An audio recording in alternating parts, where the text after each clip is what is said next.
अस्सलामुअलैकुम। सियाणे कहते ने रब नहीं डांगी मारदा ते मत वलड़ी पावे। तुसी गौर करो, वेखो तुसी भई इन्ना को हल्ला मचिया है, इस्लाम तबाह होई जा रहा है गैर मुस्लिम के हथों, मुसलमान मरदे पे ने, किन्ने मर गए किन्ने जख्मी हो गए, शहर पूरा उन्हों का तबाह हो गया।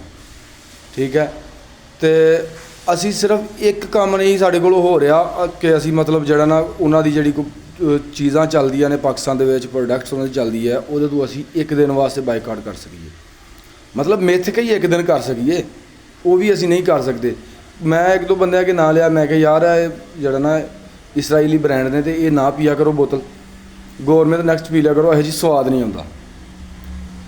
यार दुनिया रुल गई है, मुल्क जड़ा वो बेचारा तबाह हो गया सारा, तो असी स्वाद पिछे पे हैं। किन्ना क स्वाद लैना है, की करना है हुण स्वाद लैके? स्वाद के चक्कर च 78 साल हो गए ने, साडा मुल्क मुक गया।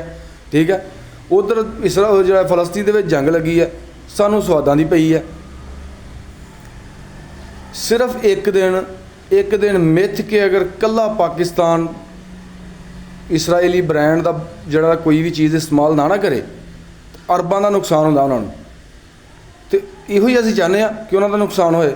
जो वो ये चाहते हैं मुसलमान मरण, मुसलमानों का नुकसान होए, तो असीं ये नहीं चाह सकते? क्या साढ़े जज्बात नहीं, क्या साढ़े दिल नहीं? होर तो किसी बंदे नूं अल्लाह पाक ने वादा ही नहीं इस चीज़ का किया कि असीं मतलब उन्होंने जन्नत देंगे। ठीक है, मुसलमान अगर मरदा है कम से कम जन्नत तो है ना। ये तो पता है भी आखिरत ज़िंदगी है दोबारा, कि ये भुल गए हैं असी, असल यही भुल गए हैं। सानू सिर्फ याद ही रह गया कि पैसा कमाना, किवें कमाना है, बस कमाना पैसा है, स्वाद लेना है, इत्थे चस लई जाए, अगे वेखी जाएगी, अगे बई वेखी नहीं जानी, अगे लग पते जाने ने। ठीक है, सारे भुलेखे उत्थे निकल जाने ने। इस वास्ते मेरा भाई अहद करके इतिहाद करके एक दिन वास्ते इसराइली सारी प्रोडक्ट्स का बाइकाट करो, ना बोतल पियो, ना उन्होंने शैम्पू इस्तेमाल करो, ना साबन इस्तेमाल करो, मुकम्मल बाइकाट करो, इतिहाद करो। जज़ाकल्लाह।